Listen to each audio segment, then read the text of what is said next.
Okay, so we're looking at polynomials, but mostly we're focusing on quadratics. So a quadratic is an x squared. It's when the degree is 2, we have an x squared, and we're going to factor when a is 1 and a is not 1. Guess which one's easier? A is 1. So when a is 1, you find all factors of c that add or subtract to b. So factored form is what we were multiplying in the last section. So let's say I have x plus 4x minus 3. That's factored form. So multiplied out, that would be x squared minus 3x plus 4x minus 12. And those combine, so x squared plus 1x minus 12. That is standard form. So they're equivalent, which means they're the same. They're just in different forms. So when we have something in standard form, when a equals 1, we just say, hey, what are factors of 12? 2 and 6, 3 and 4. But they need to add or subtract to positive 1. So that's plus 4 minus 3 gives us the positive 1 in the middle. And then positive 4 times negative 3 gives us the negative 12 on the end. So it's harder when a is not 1. So I'm going to start off by multiplying these. So I have 3x and negative 4. And remember, then we would have the whole second binomial twice. This is what we did in the last section. Okay, and then we would multiply. So that would be 6x squared plus 15x minus 8x minus 20. The middle two would combine to 7x minus 20. Okay, so now we're going to go the other way. We're going to factor this. So the first step is check for greatest common factor. This does not have one. So 6, 7, and 20 do not all divide by something. That's a greatest common factor. It just gets the numbers smaller. The second step is what's a, b, and c from standard form. So remember, that looks weird. A is the number by x squared. So a is 6, b is 7, c is negative 20. Because b's by x, c's the constant by itself.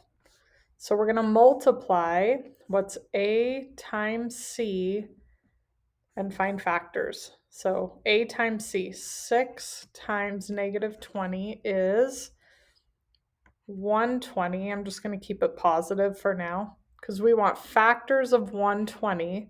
Then they're going to add or subtract to 7. So sometimes you just need to get your calculator and start dividing. 2 and 60.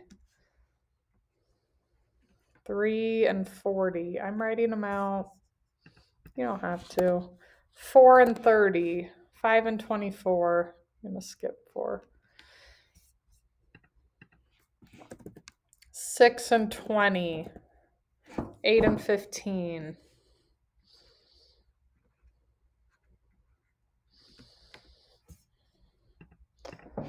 So notice how I'm skipping the ones that have a decimal. That means it's not a factor.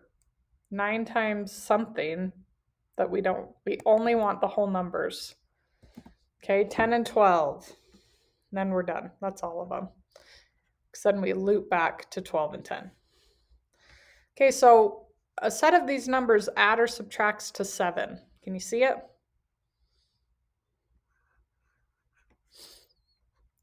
15 minus 8 is 7. And then if you make one of them negative and multiply, you get negative 120. Okay, so we are going to redo this step. Okay, we have 6x squared and negative 20. We're going to rewrite 7 using 15 and 8. but we need to add the x's. So 15x positive minus 8x. That gives us this 7. And look, that's this step. So now we need to get to this step. So we do that by, we call it grouping. We group the first two and we group the second two. And we look for greatest common factors from each group. So I focus on the numbers first. 6 and 15 both divide by, if you're not sure, you're going to have to use a calculator. That helps if you know your times tables. They both divide by 3. And then I have an x squared and an x. So both of these have an x in common. So if I divide both of these by 3x, I'm left with 6 divided by 3 is 2. If I have 2 x's and I take one out, I still have 1. Oops, I shouldn't have closed that parenthesis because we're still going. 15 divided by 3 is 5, and then the x's go away. And then we're going to do the same thing here. -8 and -20 both divide by 4. When they're both negative, you take out the negative. So if I take out the -4 and then divide, I'm left with positive 2x and positive 5. Look, we just did that. They match. So what you want these to be the same. Remember, when we multiply, we write the second one twice. It has to be the same. So our factored form is what we took out, 3x minus 4. And then the one that we wrote twice, it's the same. We just write it once. So see, that's our factored form. That is our factored form. So we multiplied and then we went back and factored. And we're going to do more examples of that because it takes some practice to finally get it. But it helps if you see the process both ways.